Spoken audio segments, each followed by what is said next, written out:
como estamos llamados a quedarnos en casa, pero la Iglesia nunca nos deja solos, vamos a empezar una serie de videocatequesis que esperemos que os gusten y os sirvan mucho, así que empezamos.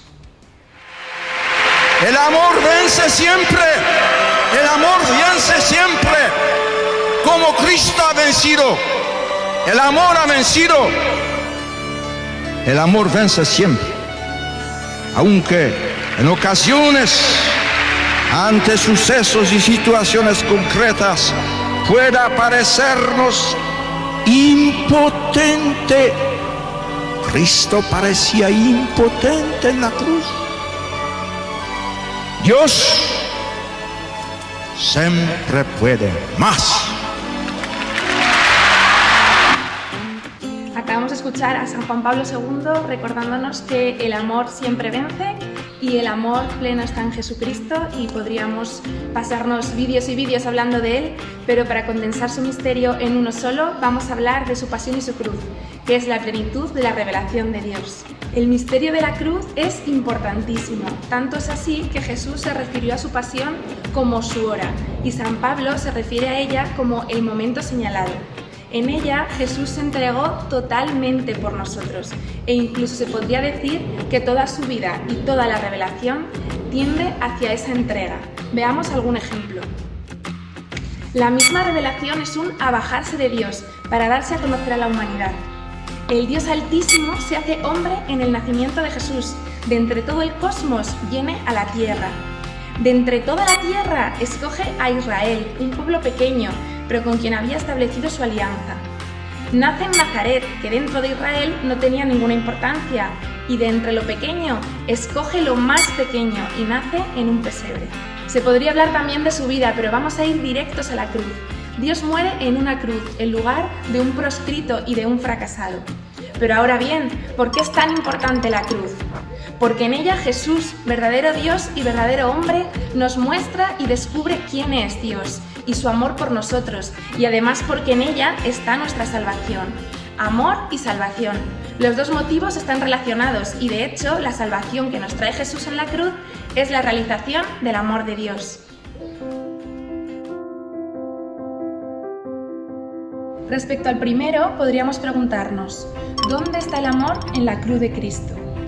Para responder a esto nos vienen bien unas palabras que escribió San Pablo en su carta a los romanos, que dicen así: cuando nosotros estábamos aún sin fuerza, en el momento señalado, importante, Cristo murió por los impíos. Ciertamente, apenas habrá quien muera por un justo. Por una persona buena, tal vez alguien se atrevería a morir. Pero Dios nos demostró su amor en que, siendo nosotros todavía pecadores, Cristo murió por nosotros. Cristo ha muerto por los malos. Aquí hay un amor inmenso, indescriptible. ¿Os imagináis dar tu vida por un enemigo? Pues Cristo murió por sus enemigos, para reconciliar a todos, para hacer de los enemigos amigos y de los malos buenos. Así podemos entender frases de Jesús en las que nos dice que no ha venido a ser servido, sino a servir, a dar su vida en rescate por muchos, que no tienen necesidad de médico los sanos, sino los enfermos, y que no ha venido a llamar a los justos, sino a los pecadores, que ha venido a buscar y a salvar lo que estaba perdido, no solo a salvar, sino a buscar y a salvar. Dios viene a nuestro encuentro. Jesús hace nuevas todas las cosas. Ha venido a buscar y a salvar lo que estaba perdido, y ha venido como médico, a sanar y a construir. Entramos así en la segunda cuestión, la salvación de la humanidad lograda por Jesús en la cruz. Jesús nos obtiene la salvación obrando según la voluntad del Padre. Él mismo dijo que no había venido para hacer su voluntad, sino la voluntad del Padre, que le había enviado. Gracias a esta obediencia al Padre, somos santificados nosotros. Para entender esto, hay que remontarse al relato de la caída de Adán y Eva. En este relato se nos cuenta que la tentación en la que caen es creer que Dios no es de fiar y que unir tu voluntad a la suya te va a hacer perder la libertad, que Dios te roba la libertad. Nos muestra algo que hacemos todos muy a menudo, que es tratar de vivir nuestra vida al margen de Dios, creyendo que así, viviendo según nuestra voluntad, vamos a ser más libres y más felices, cuando el resultado real es que nos encerramos en nosotros mismos y en nuestro egoísmo. Jesús vivió su pasión y su cruz en obediencia al Padre, sabiendo y confiando sobre todo en que era infinitamente bueno. Por eso, cuando en el Sanedrín le preguntaron: ¿tú eres el Hijo de Dios?, aun sabiendo que le iban a condenar por ello, dijo: «Vosotros lo decís, yo soy». Ni entonces ni en toda su vida hubo mentira en sus labios, sino solo verdad, amor y justicia. Es importante saber que Jesús entregó su vida libremente. Nadie le quitó la vida, sino que la entregó libremente. Esto es muy fuerte. Nos enseñan las Escrituras que Jesús, en la noche en que iba a ser entregado, tomó pan. Pronunciando la acción de gracias, lo partió y dijo: «Esto es mi cuerpo, que se entrega por vosotros. Haced esto en memoria mía». Lo mismo hizo con el cáliz, después de cenar, diciendo: «Este es el cáliz de la nueva alianza en mi sangre. Haced esto cada vez que lo bebáis en memoria mía». Esto nos sirve para continuar hablando de cómo Jesús nos consigue la salvación. ¿Recordáis que en cada Eucaristía el sacerdote, después de la consagración, dice: «Este es el Cordero de Dios que quita el pecado del mundo»? Pues con esto pasamos al punto siguiente. Ya hemos hablado del amor de Dios y de que Jesús nos obtuvo la salvación haciéndose obediente hasta la muerte al Padre. Pero esta frase que dicen los sacerdotes en la Eucaristía nos va a servir para conocer más la salvación de la cruz de Cristo. Las palabras que dicen las dijo San Juan Bautista refiriéndose a Jesús y se pueden entender si prestamos atención a la tradición del Antiguo Testamento, la tradición del pueblo judío al que pertenecía Jesús. El libro del Éxodo nos cuenta cómo, muchos años antes de la vida de Jesús, el pueblo de Israel había sido hecho esclavo en Egipto y estaban sometidos a multitud de trabajos.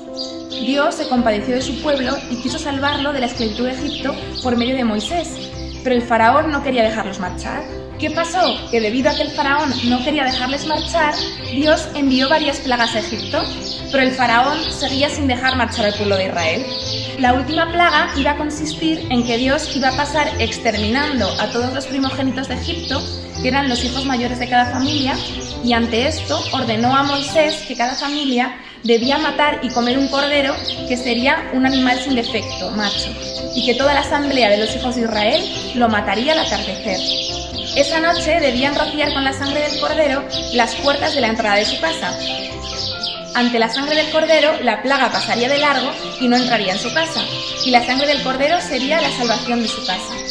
Esta celebración la tenía que repetir todo el pueblo cada año para conmemorar la Pascua, que quiere decir paso de la esclavitud a la libertad, de la muerte a la vida.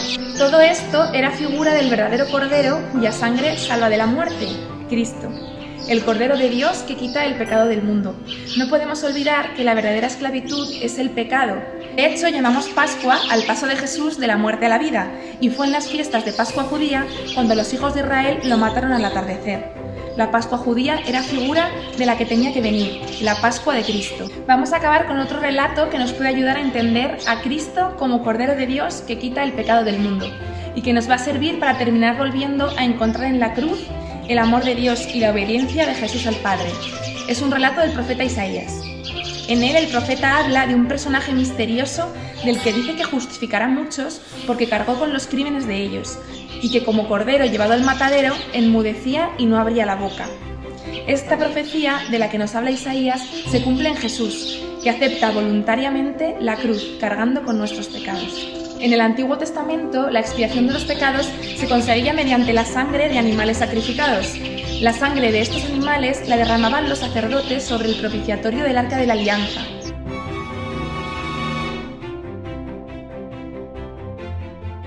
La alianza era una gran caja que tenían entonces los judíos que estaba toda forrada de oro. Era la presencia de Dios en medio de su pueblo y contenía, entre otras cosas, las tablas de la ley. Se encontraba en el Santo de los Santos, el lugar más sagrado del Templo de Israel. El propiciatorio era la tapa de este arca y en los sacrificios de expiación, es decir, los sacrificios que se llevaban a cabo para el perdón de los pecados, se rociaba con la sangre de los animales sacrificados, que se suponía que portaban los pecados del pueblo. Esta práctica se fue percibiendo como insuficiente. De hecho, los salmos y profetas están llenos de denuncias, como por ejemplo: tú no quieres sacrificios ni ofrendas, misericordia quiero y no sacrificios, conocimiento de Dios más que holocaustos. Es solo en Jesús en quien se puede llevar a cabo todo esto. Estas prácticas también eran figuras de Jesús, que venía a traer el verdadero perdón de los pecados. En primer lugar, Él es el verdadero sacerdote, pues ha vivido hasta el extremo nuestro sufrimiento, por lo que puede compadecerse de nuestras debilidades. Jesús ha sufrido exactamente igual a nosotros. Ha sido igual a nosotros en todo, excepto en el pecado.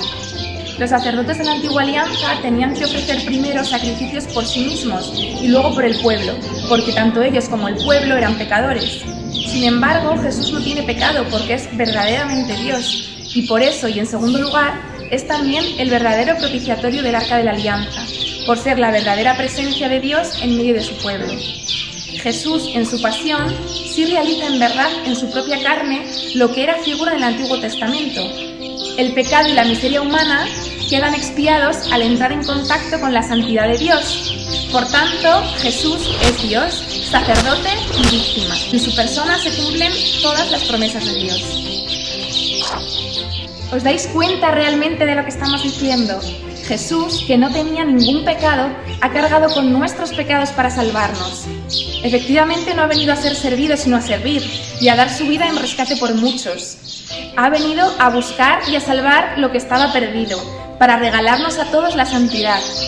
Precisamente por lo gratuito de su sacrificio, por la entrega de su vida por nosotros voluntariamente, abriéndonos las puertas del cielo, vemos el infinito amor que nos tiene Dios, que no se reserva ni a su propio Hijo, sino que lo entrega para salvarnos. Y ahora nos deberíamos hacer nosotros una pregunta. ¿Miramos nosotros a los enemigos como lo hace Jesús? Recordemos que Él ha muerto por los malos, por los impíos, por los enemigos.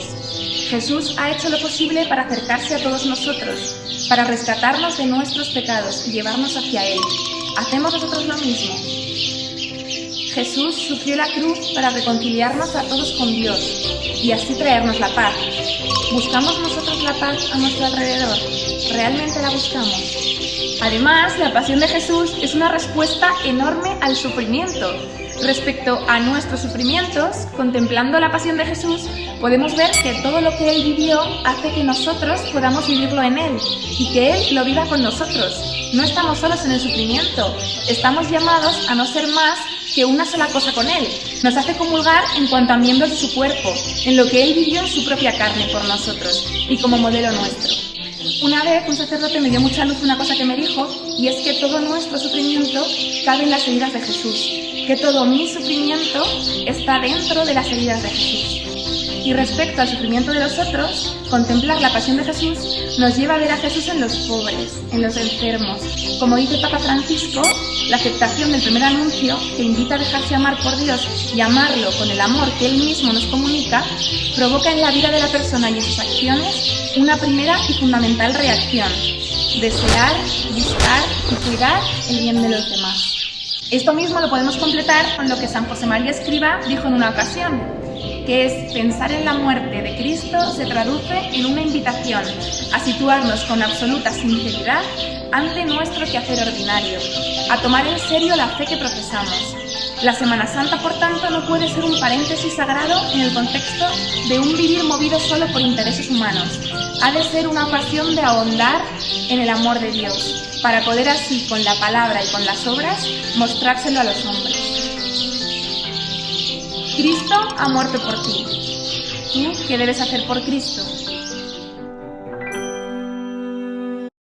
Bueno, esperamos que os haya gustado y os invitamos a reflexionar con vuestra familia sobre alguno de los evangelios de la Pasión, que creemos que puede dar mucho fruto, y además a profundizar con unas referencias al Evangelio y al Catecismo, que vamos a dejaros aquí debajo del vídeo, y nos vemos en la próxima videocatequesis. Que Dios nos bendiga.